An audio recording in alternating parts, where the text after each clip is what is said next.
Welcome to the Talk with Clads podcast. Your host is Katie Ann, an island girl on a journey with her guests to learn about their backgrounds, businesses, passions, experiences, life lessons, and wins. Come and laugh, cheer, learn, and plan with us. My friend, take some time to come and talk with Clads. Hello, world. Welcome to Talk with Clads. My name is Katie Ann, and I will be your host for today. We have a special guest in the house. We have Mrs. Latrice Segree. Latrice is the business owner of Latrice World of Beauty, and she is one of the baddest beauticians in South Florida. Everyone, welcome Latrice. Hi. She's like, really? Welcome, Latrice. So tell everyone a little bit about yourself and your business. Hi, everyone. Good night. I'm Latrice Segree, as Kaden said. I've been doing operating my own salon since 2009. Prior to that, I taught at Dell's Beauty School for 7 years. And then I used to work at jobs at different beauty salons. Okay. So what made you transition from being a teacher into owning your own business? Owning my own business was something that was inevitable. It would have come. I just don't know when, but I was just building my name, my brand, and the school was a great opportunity for that. And besides that, I get to impact a lot of young women. Some of them were lost, so I wasn't supposed to stay that long, but I felt like I was doing them. It was more for them than me at times. And even though I used to learn from them, but I felt like I was doing a greater job to guide them. So that held me at the school even longer than I should have.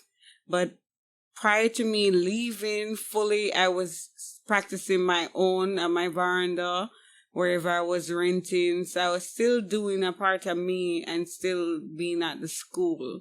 But it turned official when I quit 2009 in July. So 2009 in July? Yeah, so it's my anniversary. Well, congratulations. So you said, it was inevitable. I can't even pronounce the word properly, that you were going to be a business owner. So was this something that you planned, or you just felt like it was in your DNA? I would say both.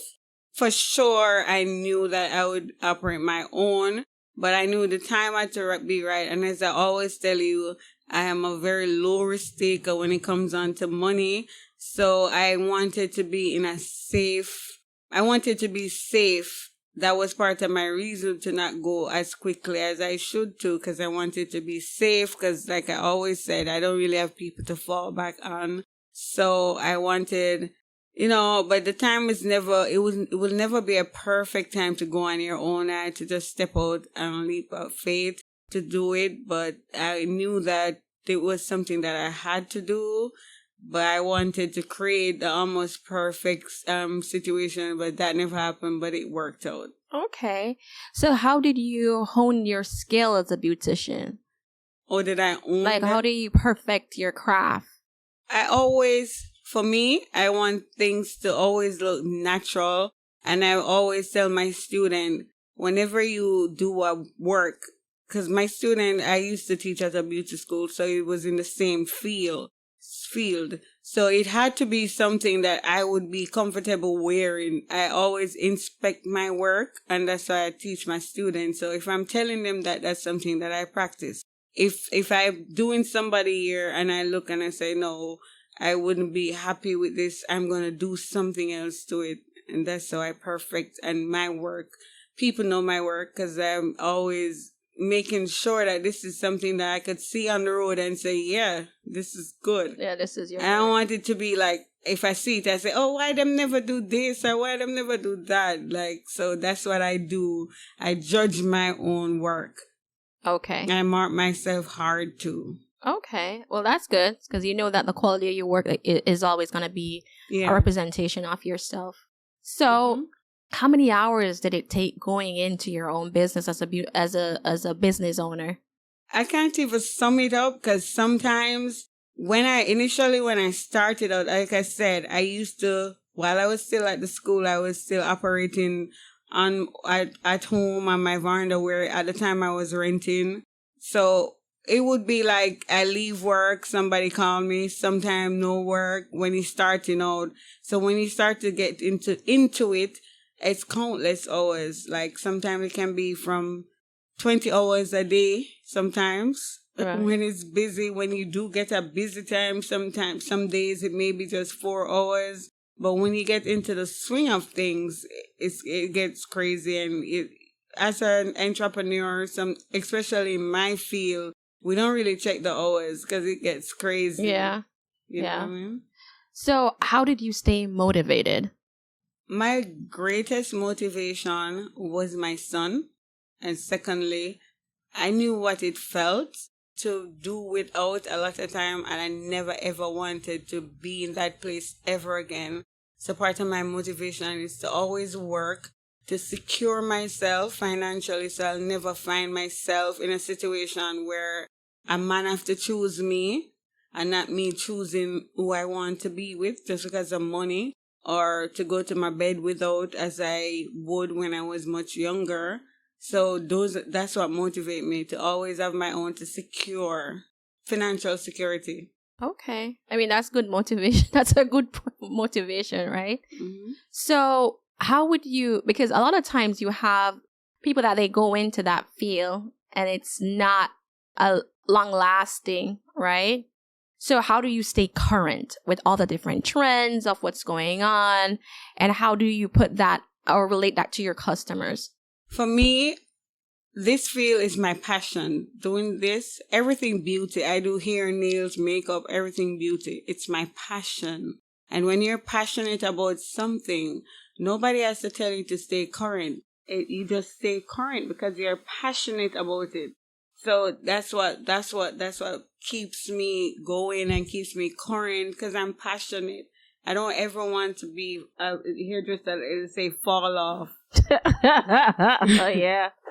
And I encourage my friend in the field to do that, but a lot of people are not as passionate as they should be, and that's why things pass them back so much. For me, I remember even when I used to teach at the school, a lot of things would, because I'm not in the salons as much, right? Things will come and almost like they want to pass me, but what saved me was because I used to party. I used to see people. I remember running down people just to look at their hairstyle. They don't know that I'm running them down to look. And then when I would see something, I'd go back to school and try it on the girls. Oh. So that I'm passionate. That's just the only word I can use to describe what keeps me current. I am very passionate, and I'm self-taught for the most of it. I got formal training, but I'm self-taught. So when you're self-taught, anything comes, you're going to make sure you get it. That's really good. And if you are not, a lot of people don't do that well. They have to get training from somebody. If you're in that field, if you're in that category, go get training. Keep up. You have to keep up, because this is a field that keep turning over, styles turn over real fast and reinvent and come back. So you just have to be passionate. Yeah, you have to love what you do. But I guess sometimes, money is a good motivator. So some people will go into a field that they don't love just because of money, right? So what do you think of money versus passion? It has to be passion first. And everybody know me love money. But, but if you master what you do, then the money have to come. There's no question about it. So it has to be passion and then money. It can't just be money, because when the money not coming, then what happened? Right.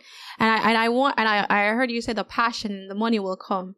So how did you, with us going through a pandemic and salons were affected, anything that had to do with interaction, face-to-face interaction. So how did you navigate the pandemic? For me, the good thing was, when I migrated from Jamaica to here, God gave me a vision. I've always done wigs, but he gave me a vision to invest more in my wigs. So I started doing that 2017, like to promote wigs more. Right. And at the time I was saying like, but if I do wigs, then people don't have any reason to come to me.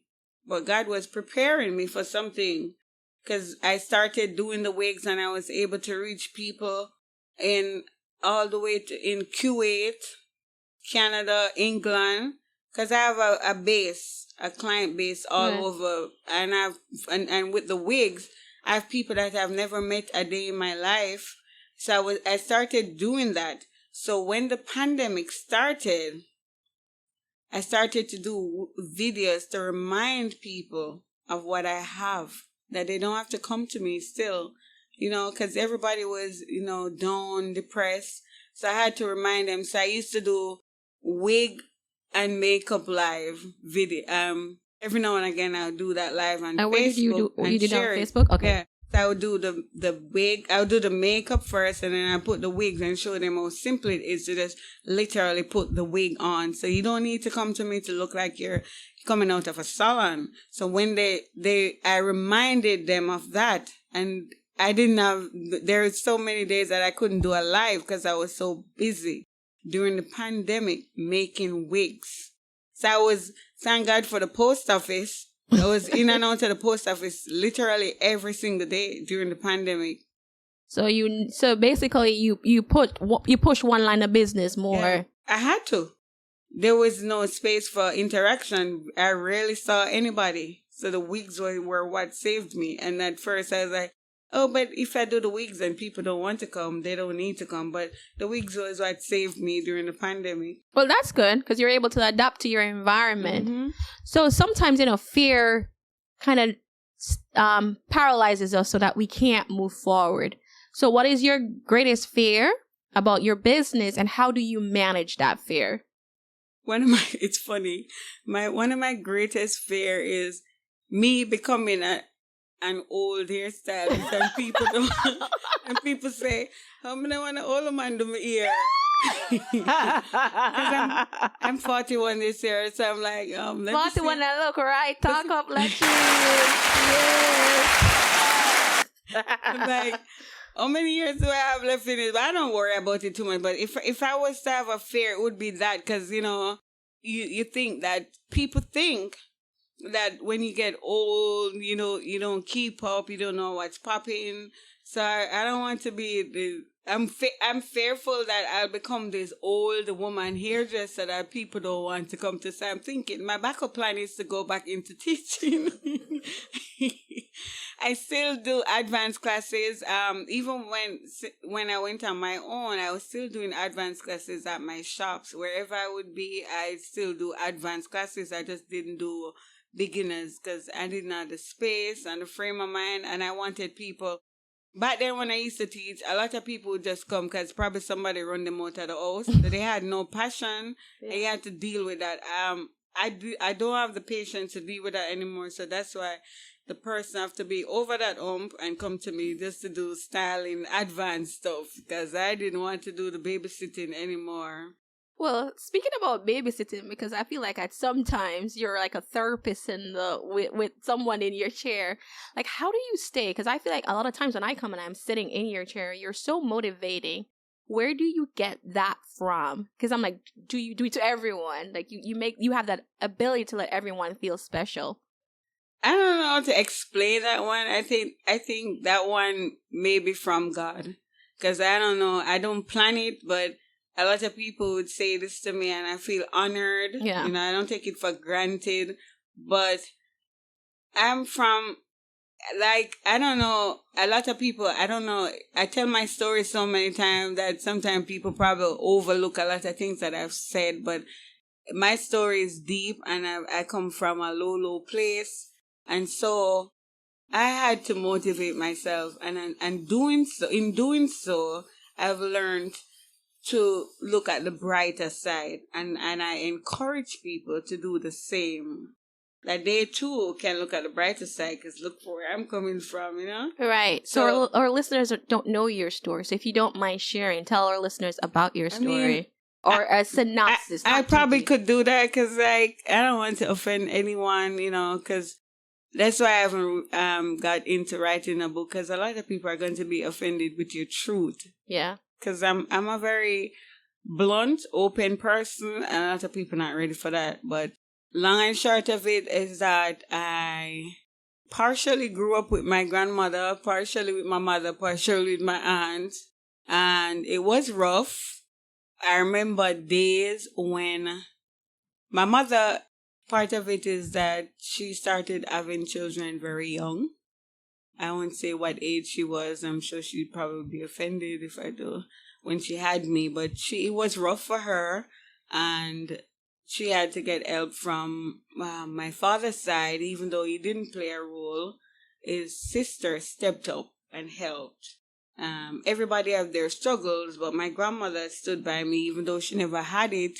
She's the one that I remember who I would say really stood by me. Right. And I remember as a 8-year-old or probably younger, walking with her friend to friend house to beg them a thing so then we could cook. And I remember this man, I think his name was Barry. He had a jerk center, and he used to give her like pork skin and pork fat and chicken fat, and she would fry them with salt, and sometimes that's what I would eat and drink water.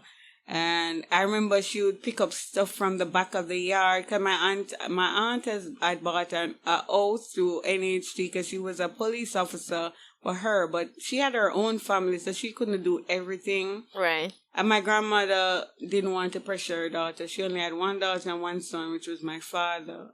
But he was, he was one of them.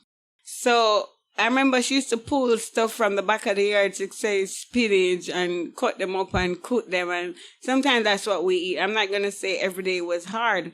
The best days were when we would go to my aunt. She had everything, but then we couldn't always be there. So it was tough. And I lost my grandmother when I was 12, and I felt like I have nobody in this world left. Because she was like my hero. Even though it was tough, she made me felt like, you know, even though we were walking and begging, it's when I get older I realize, you know, somebody really, really poor. Like she made me feel like, you know, but it was rough. Couple of stuff happened to me, and if I had my parents around as they should have been around, I feel like those stuff wouldn't have happened to me. But like I said, I don't want to get too candid with certain situations because, you know. So save it for the book. Yeah. If I ever do it, because I don't want to offend, I don't know. Your truth is your truth. Yeah. But it was rough, and I've had so many different stuff happening to me that I have experiences. That's why I can help people through a lot, because I've experienced a lot as a little girl, as a baby. So sometimes I'm talking to people, but I'm actually sharing my story too. Yeah. I've experienced too much, you know. And sometimes I just say God allows us to go through stuff so that we can share our testimony. Right. You know. My last traumatic situation was before my husband. I was in an abusive situation. I was abused twice. I shared it over and over on my social media platform. Not because I want pity, because I'm over it. Like, I laugh at it now. Not really laugh, but I'm really over it. I've forgiven the person. He has died since. But I share it because a lot of people suffer silently because they feel like if nobody knows, then it's okay. Yeah. And it's really not okay.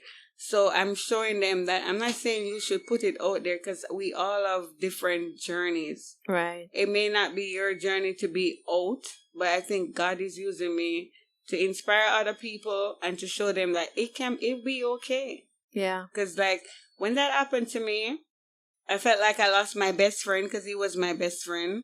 And so you felt like your abuser was your best friend? Yeah. Okay. He wasn't always abusive. No, That's why a lot of people don't understand.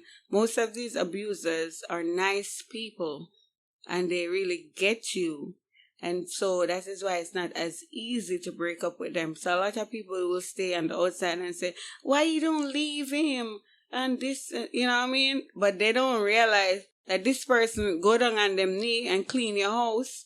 This person feed you when you're working all day, blend up juice for you and feed you. This person is not the easiest person to leave. Right. And this person makes sure you're all right. Wherever this person is in and wherever this person is in the world, and you call them and you tell them you want something, they're going to get it for you. Okay. And most of these abusers, that's what they do. So it's hard to leave them. And a lot of people don't really understand that. So what really made me leave was December 30th, 2010 was the last day he hit me, and that's when I had to leave.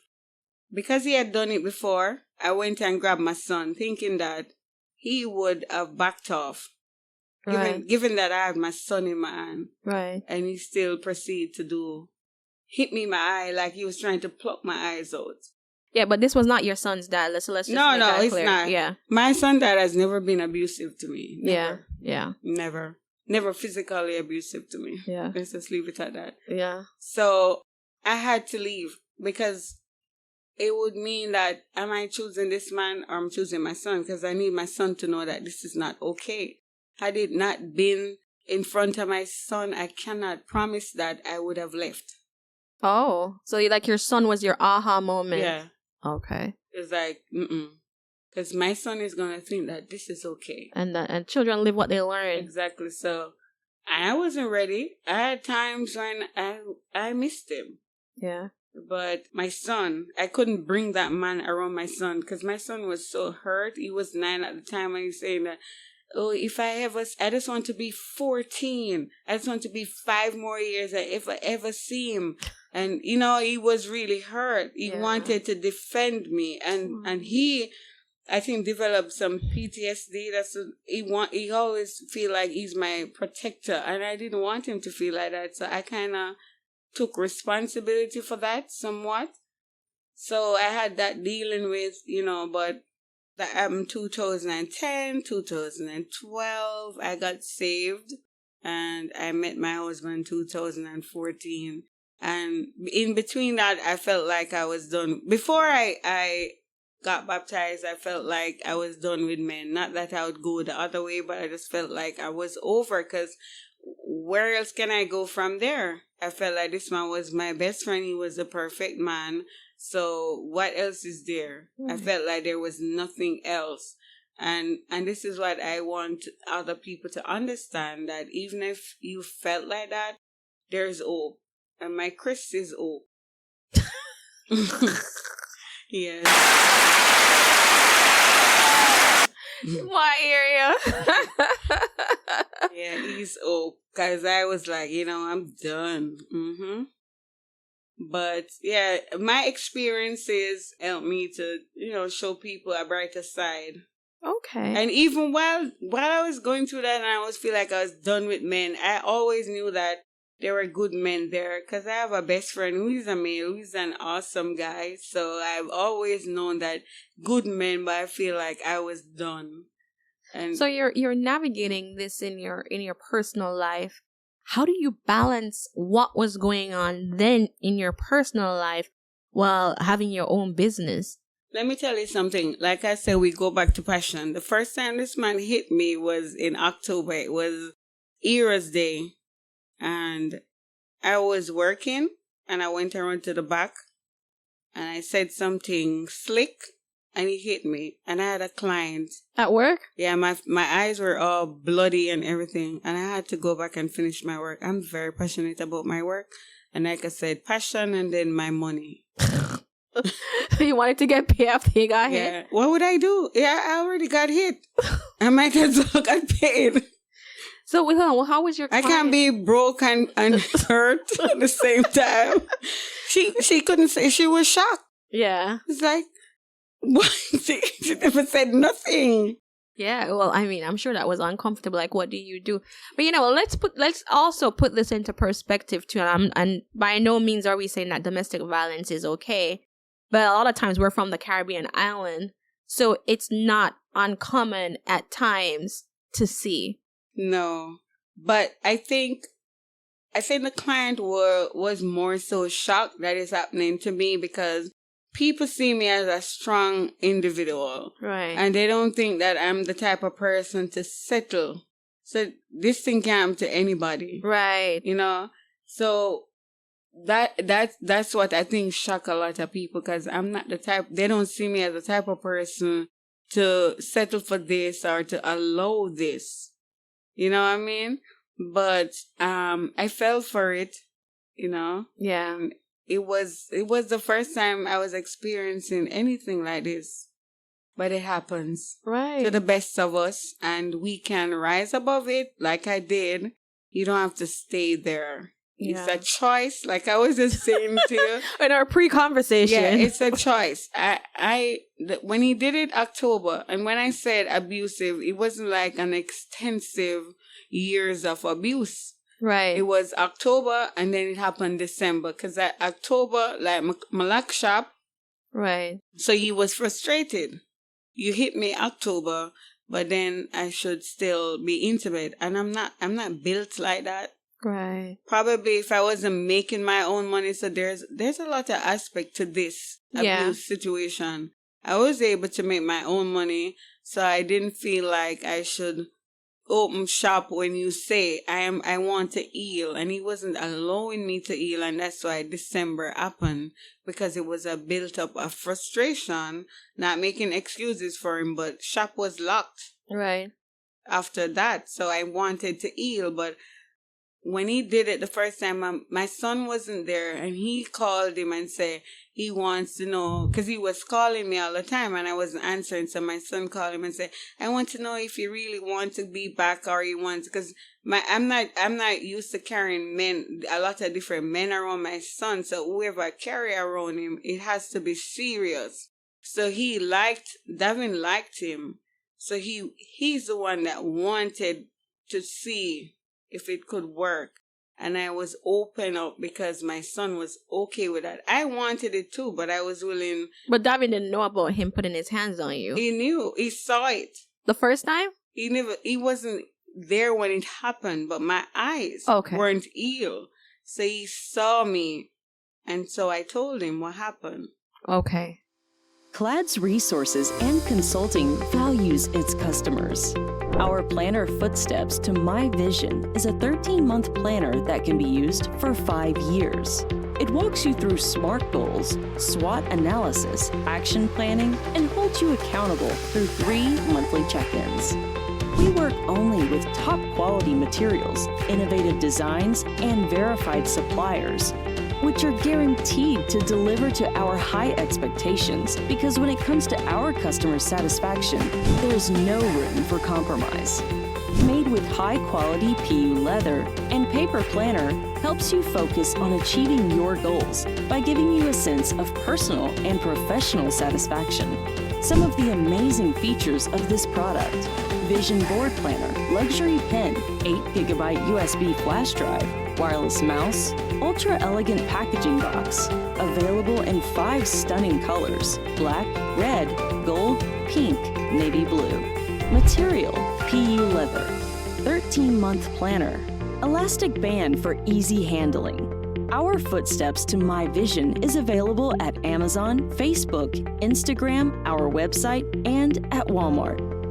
You may also follow us at www.cladsresources.com, Instagram, Clads Resources, Facebook, www.facebook.com/Clads Resources/. So it was, he was calling, and Davin decided to, because Davin acts like he's a big man. He said, I want to know if you really want to come back to hurt my mom, or you want to come back. So I was like, oh, Davin really like him. Let me try again. Even though deep down I wanted to try. I wasn't done. Yeah. But then Davin just gave me that push. I was like, okay. Yeah. You know what I mean? But then he wanted things to go back immediately to where it was. That's the guy. And I'm not built like that. Yeah. Because now I'm independent, Latrice. Prior to that, years before that, I used to rely on men. I wasn't independent, but I still wasn't being abused. So now I'm independent, and you want to abuse me, you want to shop open same time? Shop lock. Shop lock. So Mr. Man couldn't manage the shop lock situation, and he got frustrated because he's saying, well, if you're not getting it from me, you're getting it somewhere else. And that was the furthest thing from my mind. I was trying to heal. I've always known, I've always told people, when somebody hit you one time, without proper intervention, and I do think people change, it is almost impossible that it would not again. So we tried counseling, and the woman said, I have to pay her. I go to church. I never know, so when you go to church, you have to pay for counseling. So we never bother. Church want the coins. Yeah, so we never bother do the counseling, because I've always known, like I said, if a man put him on you one time, it's going to happen unless I have serious intervention. And my way of getting intervention, because I saw this guy as a guy with potential. He was nice. Right. I'm not going to sit here and say, oh, he was the most horrible person ever. He had insecurities. Right. So did you get to do counseling, or you didn't get to do We didn't bother because the lady was like, oh, like you have to pay. It was a turn off for me. Yeah. Because I figured that, all right, like over the phone, she's talking about pain. Like, let me come and and it's a church. So even if you're going to charge me, like, don't throw it at me like that. So I was turned off, so I never bother do it, and I was like, I don't even know if I want to try. Like your mind going two separate places. You want him, but then you're not sure. It's like subconsciously, it's the wrong thing you're doing, but your body wants him. Right. So it never worked out. And then, of course, it happened again. And I just decided that that was it. He did it in front of Davin. So even if we were going to be together, I would have to hide. And this man would see me in party. I would go to party and him just appear behind me like we're there together. Oh, wow. So people would see me and say, "What you clone?" Yeah. Because she act like she left the man. She posts a picture, but she's still with the man. But I wasn't with him. Yeah. He was just doing that for show. He was trying to be possessive. And then when he would do that and I would walk away, leave. I remember I went out with this girl called Audia. I think the party was over at the beach. The man just appeared. And then when me leave, him start cussing me, say me a sodomite. Oh, because you went with the girl. Because I didn't want to do nothing with him. So if I'm not with him, then I must be with the girl.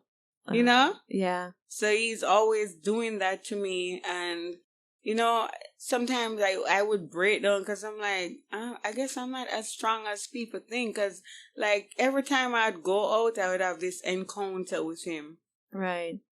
With him popping up or... Just popping up. Okay. Just appearing behind me. Wow. Like we're together. So how did you finally leave? Like, how was that break where he's no longer? Oh, he tried to friend me. Yeah. Because I had to forgive him. That's the thing I need a lot of people to understand. And a lot of people don't understand how forgiveness work. I can forgive you, but deny you access. Mm-hmm. People think that with a man and a woman, when you forgive the man, you let him back in. No, it doesn't work like that. You need forgiveness so that you can heal. I would never heal if I didn't forgive that man. And I would be hurting myself every single day, reliving that. So I had to forgive him. And so he would try to, get back into my space. One time I tried to do business with him because when I just started selling hair, this girl, Sabina, she introduced me to this man from Maypen that she would buy some hair, and the hair was good. I don't even remember the name of the hair, but I used to sell it. It's one of the best pack hair ever. Right. So we drove down to Maypen, me and him. We were together at the time, I think.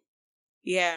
And, we kind of scope out the man base and look through him book and take him picture. Number when by him here. So then, after we broke up, I followed through and made contact with them. And being as the business that I know he was in and I wanted him to change, I told him, I'm going to do this business. You could come in on it with me because he knows a lot of people. So I say, you could just put your money up and I'll give you your share when I get it. But I'm going to order. At the time, I never had a visa. Right.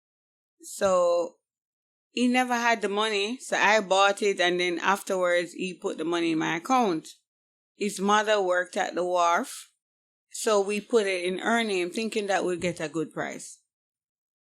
I don't remember exactly what happened, but he got pissed off because he's like that. I don't know if he was bipolar or something. Right. But he got pissed off whenever things doesn't get work his way. He get really irritated and angry. So he got angry and said he's gonna make his mother hold on to the stuff and then have to pay for storage. So, like, for example, I would put $4,000 US and he put 2. He's trying to say that half is his, even though I made him put the money in the bank, so I have evidence of what he gave me. Right. So when I went to clear the stuff, the mother was saying that, oh, she have to listen to him, whatever he's saying. So I went to her manager. So she was upset with me because the manager was looking downstairs and saw what was happening, or he was trying to intimidate me while she was standing there. Right. So she was working there for 30 years. I didn't want to affect her job or anything, but I want my stuff. Like, I'm serious about my money, and I don't rob people. I don't go around people, but I will not allow you to go around me the same. So the lady got mad with his mother and allowed me to get my stuff. Then they went to the station at the wharf. So I had to go to the police station again. And then him start to say, is that him give me? It was a big thing. Oh. Long and short of it, I got what I deserved, and he got what he deserved. So we weren't talking again. Right. At that time, we weren't in a relationship or anything. But I was trying to help him. He said, turn around and almost hurt me. But because I'm a very loyal person, and he's the one that we went there together. So I was like, since we went there together and we got this number, let me share it with him, and hopefully, because I've always want the best of people. He's in a business that is not, safe. So let me see if I could get him to go different route. Yeah. So we weren't talking, and then after every now and again, he would chip you up one at a time and call me, oh, Celine Dion coming to, was it Jazz and Blue? Mm-hmm. It was Celine Dion? I don't know. It was one of those big singers that was coming to Jamaica. Right. And I was like, me and you will listen to Celine Dion, that doesn't sound right. Like, we're not together. Yeah, like, that is a bit too much. We'd probably go to a movie or whatever, but, and then I was like, no, Celine Dion is a little bit too much. No, like, yeah, push it now. Right. You know? Because even when I got baptized, he tried to be friendly with me. Because a lot of people use Christianity to get close to you, to say, oh, you're a Christian now, so you're supposed to let people back. Well, I don't really see it like that. I'm a Christian, but if you're not good for my energy, it's not good for my energy. Christian or not, you're going to stay over there, sir. Right. And I stay over here, sir. I'll pray for you. I'll pray for you. Yeah, you know, I don't need for my kind of space for sure people say, I forgive you. God need for no say me forgive you. God know y'all. Right. So the last time I spoke to him was when I purchased my last car in Jamaica, 2013. I never heard from him, and then I heard he got killed. Oh. Yeah. Oh, wow. So then you're doing that. Did you migrate to the U.S. then, or? No. I didn't even meet Chris yet. Okay, so this was all pre. Yeah. Because you said Chris is a good guy. Yeah. You know? You're in Jamaica, you're doing your thing, you meet Chris, and then you come to the U.S.? No, you were always. I started coming to the U.S. The funny thing is, like, God is a big part of my life, and I'm sorry if some people don't. Well, I'm not even sorry, but God is a big part of my life, and I'm very faith grounded. I may not look like it, but I'm very faith grounded. So, 2012, I got baptized. February, I went to a party. I was about to stab up somebody. Over the same situation. Right. Because the girl and I stopped being friends because of the situation with him. Right. So the girl constantly talks, and, you know, I was kind of annoyed with her at this time. And I remember she coming into the party and almost like pointing me out to people. And I was like, listen, I'm just going to go downstairs. It was a party across from Scotia on Constant Spring Road. So I'm going to go downstairs. I have a knife, you know, one of those knife, like with screwdriver and everything on it. Oh, yeah, the multi-purpose. Right. So I was like, I'm just going to go in there, get my knife.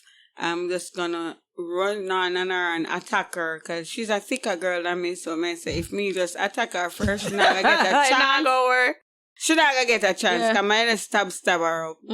That's all I was seeing. We're glad to you changed. We're glad you have changed. So when I came back out, I remember we had moved downstairs because the girl had a store, Tasha May, and the store was small for the party. So people had gone downstairs to party.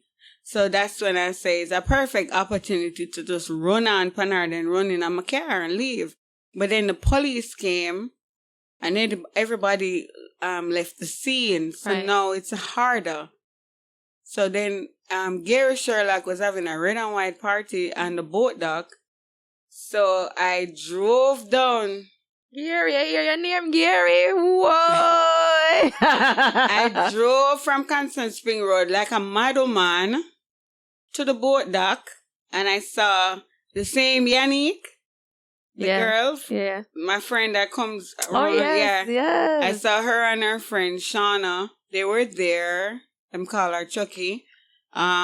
It was very few people that were there because it's early time, Jamaica go. Yeah. So I went inside to the bathroom because I was so angry. I couldn't stand up and talk to them. I just yelled them because I'm still angry and I wait for see the girl. Right. Now I have the knife in my purse.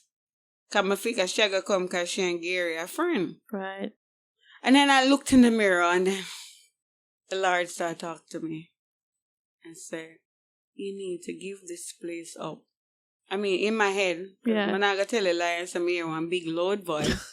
But he started talking to me and said, you need to leave this place alone. Only when you come them kind of place, you're angry and bitter. Leave it alone. And I repented on that boat dock in the bathroom, that small bathroom. Like Gary Sherlock party? Mm-hmm. Gary, you hear that? I think it was February 12th. And I left February 12th, 2012. And I left and I went home. And it was Black History Month. And Malcolm X was talking. It was Martin Luther King.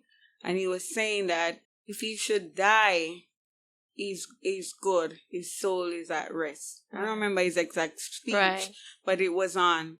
And I repented. And I was like, that's when I started to see my son. Like, make a stop up this girl and make her go to prison. Before I wasn't thinking about none of that. And then I repented. And 10 days after that, I got baptized. Never look back. I was like, this devil come too close to me. Comes to steal and destroy. Almost. Steal and destroy. It could have happened in a blink and because if the police hadn't come, I'd have run on her. Yeah. And I'm going to know I friend them either. Them never got defended. Yeah. So it would have just been me and her. Right, but then the consequences of your actions. So them not interfering would have put me in a worse situation. Yeah. So I would have been in prison more than likely. Yeah, but then it's good that you realize that the environment was not for you and kind of God just say, hey, I'm going to need you to step out. And that girl, I still hated her. I never normally hate people. Yeah. But she's a very malicious person at heart. Right. And I hated her. And we would occasionally go to the same church. And I remember. So did she become a Christian too? But her mother goes to the same church. So I remember I went to church one day because I prayed about it. Because sometimes you pray about things and in your mind you might feel like you forgive the person, but the real test is how you react when you see the person. Right. So I saw her at church and I got angry. Like my heart, when you still have somebody. Yeah. I mean, like, but Father, may you talk about this? So I almost feel like the same way. The forgiveness wasn't there 100%. Yeah, he's showing me that. Yeah. And I felt bad because I'm okay with cutting you off, but I don't want to see you and feel anyway.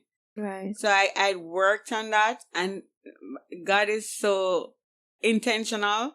He brought us in a salon that is half the size of this. Right. In Marvel, it was Aitasha's salon. Yeah. And we ended up in the same salon, in the same space, and it was like nothing to me. It's like I never met her before. She had no effect on my heart.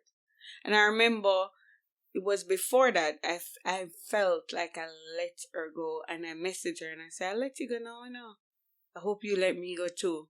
I never wanted a relationship or no talking with her. I just know that I felt it.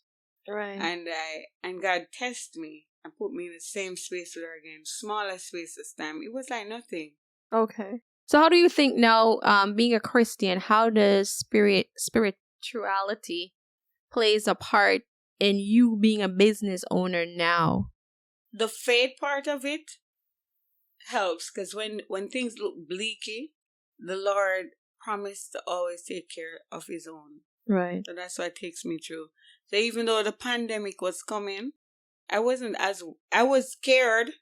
Like, I don't know what this thing is going to do, but I wasn't like worried about my business like that, because I know that the Lord promised to take care of his people, and I held on to that. Right. So that's how it works. That's how it helped me. Sometimes you have people who are hard to deal with, and you just have to pray and leave it to God. Right. You know, and allow him to bless your business. Make sure your hands are clean and just leave everything in his hands. Okay. That's how my faith worked for me. Okay. So what would you what kind of advice, like, would you give? And you have a little daughter now, and she says, what, Mommy, I want to own my own business. Like, what advice would you give her? Just find your passion. Just don't be all over the place. Find something that you're passionate about, and wherever it leads you. My mother wanted me to do accounts. I did accounts in high school, but I never followed through with accounts because that's not where my heart was. Right. But you're still good with money, though.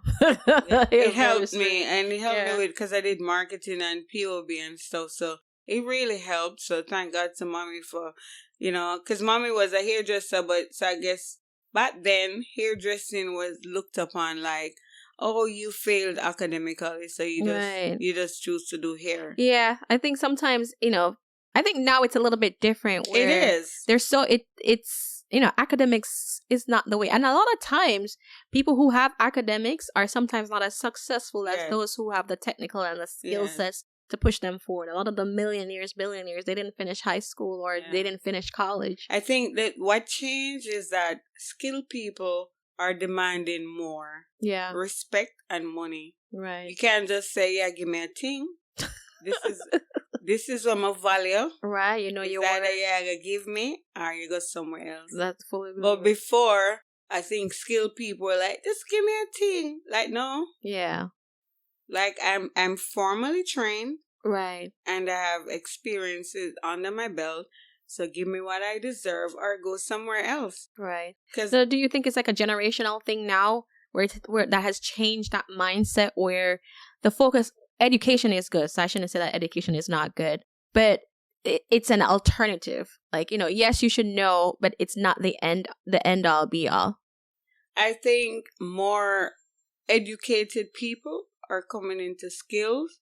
And when you find people who are more educated, it kind of change the standard. Right. Because people are not just, I left school, I'm in a grade 9, I'm never go back to school. Right. A lot of people are going to university, because when I was teaching, a lot of university students would come. To learn. Yeah, people are not afraid to follow their passion anymore. And with that, you have all level of education coming into the field. Right. So now you demand respect. Huh? Well, yes, yeah. And listen, that's how I found you. You were referred to me because of your skill sets. Yes. And then, we kind of formed a friendship because, you're like the therapist that I I get some good advice from you. So let's talk about influence. Like, who have been who has been the top 3 most influential people in your life? My aunt. Right. Yvonne Latrice Segree. Full government name. Yeah. I've always looked up to her like she's a go-getter. However she got it. And she was determined, whatever she says she's going to get, she's going to get it. And right. I've always looked up to her, and I think I've garnered some of that from her. Like, if I say I'm going to do something, if I talk about it 2 or 3 times, I'm going to get it. Right. And I've learned that from her. So she's one. I think I grab from people all over. Right. I can't just name 3 persons, but I would say top. But I just grab from people around me. Like I always tell people, when I see people achieve things, it motivates me. Right. I don't ever look at them in an envious way. I just learn that, this person really, really, did it, and I can do it. Maybe not the same thing that they have done, but they have motivated me to go after what I want. Yeah. Everybody's journey is different, right? Everybody's journey. So I is learned different. even from you. Oh. I learned from everyone. Yeah. Everyone. I just grab from everywhere. So I can't just say 3 persons. I just grab everywhere. Every situation I go in, I learn from it. I try to learn. I try to get something from it. I'm encouraged by people who don't necessarily have to work as hard as they do, but they do it anyway. Right. So, you've been successful in what you do, right?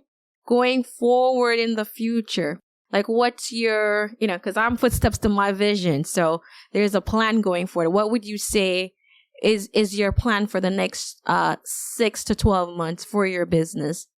For my business, I plan to promote my wigs, to start doing different styles. Because last year when the pandemic, I came out with the put on and go bangs. Right. I just came up with that concept. I'm not going to say I invented it, but it just came to me. And it looks natural and good. And I did that. So I want to come up with stuff. I want to break grounds with different stuff.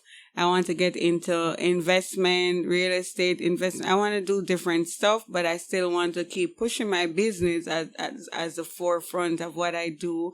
I want to start doing classes more. I think I've been shying away from doing that, but I want to get back into that and just continue to push and promote and brand my stuff more. Okay. The pandemic has kind of hampered me in my branding, but I still did some, but I want to do more branding. I want to have a more active social media presence with my work because, I kind of post everything personal sometimes. Yeah. Well, but that's how people connect with you. Yeah, and I think even sometimes I say, people sometimes will get to my head a little like they imply that I post too much, but it's a greater walk. They don't understand that's my ministry. Yeah. But I probably need to separate it, like have a business page, but may get old now, I can't remember too much different password. That's so true. Yeah. So, but speaking about social media, how do you navigate social media with your business? How does that play, or how does that impact your business? I would say 60 or 70% of my customers came from social media. Right. Especially with the wigs, more percent would come from the wigs. People just saw them and decided to take a chance with me, and I've always been especially appreciative of those people that just saw them and decided to sell me them money and give me a try, not knowing if I'm a scammer or not. It's not knowing if I'm a scammer. Right, a lot of them, because sometimes people will call and say, oh, like they're not so sure, but they don't know what to say, so I'm glad that they tried. And that's me posting a lot. People kind of understand who I am, the type of person I am. So everything kind of worked together. Yeah, it makes you definitely relatable. It definitely makes you relatable. And so they take a chance with me, a lot of them. Even especially last year, most of the people that were buying wigs were new customers. Yeah. So where can our listeners connect with you online? Latrice Segree for all platform. So Facebook, Instagram, and there's only one Latrice Segree in the world. That's for sure. So once you type in Latrice Segree, you will be led to me, Facebook and Instagram. And I do have a WhatsApp number on Instagram and also on Facebook that you could WhatsApp me. Only at WhatsApp me if you want to do business. And what is the number? 1-876-529-3774. It's a Jamaican number, but I do use it for WhatsApp. I don't post my personal number unless you contact me through IG and I figure out where, you know how it goes with social media. Yes. A lot of crazies out there. So tell the number again, Latrice. It's 1-876-529-3774. And then the Instagram and the handle? Latrice Segree, LatriceSegree. Some people spell Segree with 1 E. I spell mine with 2 E's. Okay. All right. So it's come to the point of the show where I ask all my guests this question. What is one question that you wanted me to ask that I have not asked you so far? I don't know what to say, but I don't know. I think you kind of covered all of them. I don't know. All right. You're listening to Talk with Clads. Find more resources online at cladsresources.com. Now back to the show with your host, Katie Ann. Well, glad that I was able to cover all. I mean, I think you did. Sitting with Latrice, I mean, I'm sure we'll have another interview because you can tell your experiences is such a thing that you can write a book, and it's a ministry, as you said. So I'm honored to have you in my life. So thank you for joining me. And everyone, thank you for taking some time to talk with Clads. Bye, guys. Thanks for listening. Find us on social media at Clads Resources and online at www.cladsresources.com. Our planner, Footsteps to My Vision, is also located on our website or on Facebook, Instagram, or Amazon. Don't forget to like, subscribe, and share, and check back weekly for new episodes. Until next time, keep creating your footpath to your vision.